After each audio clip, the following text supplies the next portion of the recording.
Hello, welcome back to ladies planet. ഇന്ന് നമ്മൾ ചെയ്യുന്നത് മുന്തിരി കൊണ്ട് പ്രഷർ കുക്കറിൽ ചെയ്തെടുക്കാൻ പറ്റുന്ന ഒരു അടിപൊളി ഐറ്റമാണ് കേട്ടോ. വളരെ പെട്ടെന്ന് വളരെ ടേസ്റ്റി ആയിട്ട് ചെയ്തെടുക്കാൻ പറ്റുന്ന ഒരു ഐറ്റം കൂടെയാണ്. നമുക്ക് എങ്ങനെയാണ് ഇത് ഉണ്ടാക്കുന്നത് എന്നുള്ളത് നോക്കാം. വീഡിയോയിലേക്ക് പോകുന്നതിൻ്റെ മുൻപായിട്ട് താഴെ കാണുന്ന ലൈക്ക് ബട്ടൺ ഒന്ന് ക്ലിക്ക് ചെയ്യാൻ മറക്കരുത്. ചാനൽ സബ്സ്ക്രൈബ് ചെയ്യാതെ വീഡിയോ കാണുന്നവർ പ്ലീസ് ഒന്ന് സബ്സ്ക്രൈബ് ചെയ്ത് സപ്പോർട്ട് ചെയ്യാം. പിന്നെ നമ്മുടെ ചാനലിലൊരു മെഗാ ഗിവ് അവേ പ്ലാൻ ചെയ്യുന്നുണ്ട് കേട്ടോ. അപ്പോൾ 2-3 ദിവസത്തിനുള്ളിൽ അതിൻ്റെ ഡീറ്റെയിൽസ് അടങ്ങിയിട്ടുള്ള വീഡിയോ ഞാൻ പോസ്റ്റ് ചെയ്യും. അപ്പോൾ ഗിവ് അവേക്ക് വേണ്ടിയിട്ട് എല്ലാവരും റെഡി ആയിട്ട് നിൽക്കുക. നിങ്ങളുടെ സജഷൻസൊക്കെ താഴെ തരാം കേട്ടോ. അപ്പോൾ ഈ ഒരു ഐറ്റം ഉണ്ടാക്കാൻ വേണ്ടിയിട്ട് ഞാനിവിടെ 1/2 കിലോ മുന്തിരിയാണ് കേട്ടോ എടുത്തിട്ടുള്ളത്. നല്ല പോലെ ഉപ്പും മഞ്ഞളും ഇട്ട് കഴുകി എടുത്തതാണ്. അതിൻ്റെ മുകളിലുള്ള വിഷാംശമൊക്കെ പോകണമെങ്കിൽ ഒരുവിധം പോകണമെങ്കിൽ നമ്മൾ മഞ്ഞൾപ്പൊടി ഇട്ടിട്ട് കഴുകിയെടുക്കാൻ ശ്രദ്ധിക്കുക കേട്ടോ. അപ്പോൾ കഴുകി ഊറ്റിയെടുത്ത മുന്തിരി ഞാനിവിടെ പ്രഷർ കുക്കറിലേക്ക് ചേർത്ത് കൊടുക്കുകയാണ്. ഇതിലേക്ക് മധുരത്തിന് ആവശ്യമായിട്ടുള്ള പഞ്ചസാര ചേർത്ത് കൊടുക്കാം. മുന്തിരിക്ക് നല്ല പുളി ഉണ്ടെങ്കിൽ കുറച്ച് കൂടുതൽ പഞ്ചസാര വേണ്ടി വരും. ഞാനിവിടെ ഒരു 4 വലിയ സ്പൂൺ പഞ്ചസാരയാണ് കേട്ടോ ചേർക്കുന്നത്. നമ്മൾ ഓരോരുത്തരുടെ മധുരത്തിനനുസരിച്ചിട്ട് ചേർത്ത് കൊടുക്കാം.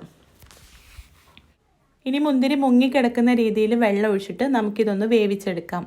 പ്രഷർ കുക്കർ മൂടി വെച്ചിട്ട് 2 വിസിൽ വരുന്ന സമയത്ത് നമുക്ക് ഫ്ലെയിം ഓഫ് ചെയ്ത് കൊടുക്കാം. എന്നിട്ട് അതിൻ്റെ ആവിയൊക്കെ പോകുമ്പോഴേക്കും മുന്തിരി നല്ല പോലെ വെന്ത് കിട്ടും കേട്ടോ. അപ്പോൾ ഇതിൻ്റെ ആവിയൊക്കെ പോയിട്ടുണ്ട്. നമുക്കിതൊന്ന് തുറന്ന് നോക്കാം. കണ്ടോ, മുന്തിരി നല്ല പോലെ വെന്ത് വന്നിട്ടുണ്ട്. ഇനി ഇതൊന്ന് തണുക്കണം. തണുത്തതിന് ശേഷമാണ് കേട്ടോ നമ്മളിത് അരച്ചെടുക്കുന്നത്.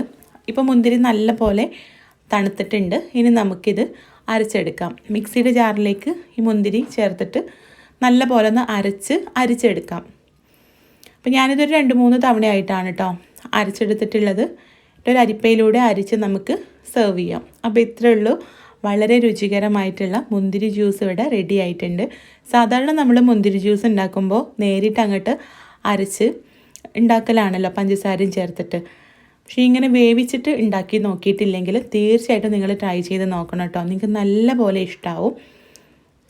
അപ്പോൾ ഞാനിത് അരച്ചെടുത്ത സമയത്ത് കുറച്ച് തണുത്ത വെള്ളം ചേർത്തിട്ടുണ്ടായിരുന്നു. അല്ലെങ്കിൽ നമുക്കിത് തണുപ്പിച്ചിട്ടും കുടിക്കാം കേട്ടോ. കുറേ സമയം ഉണ്ടാക്കിയിട്ട് ഫ്രിഡ്ജിൽ വെച്ച് നല്ലപോലെ തണുപ്പിച്ചതിന് ശേഷം കുടിക്കാം. അപ്പോൾ അതൊക്കെ നമ്മുടെ ഇഷ്ടത്തിനനുസരിച്ചിട്ട് ചെയ്യാം. അപ്പോൾ ഒരു തവണയെങ്കിലും നിങ്ങൾ ഇതുപോലെ മുന്തിരി ജ്യൂസ് ഒന്ന് ഉണ്ടാക്കി നോക്കണം കേട്ടോ. നിങ്ങൾക്ക് എന്തായാലും ഇഷ്ടമാവും. നമ്മൾ സാധാരണ കുടിക്കുന്നതിൽ നിന്നും നല്ല വ്യത്യാസമുണ്ട് ടേസ്റ്റ്.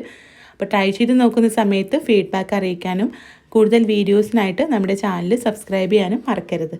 അപ്പോൾ നമുക്ക് അടുത്ത നല്ലൊരു വീഡിയോ ആയിട്ട് കാണാം. താങ്ക്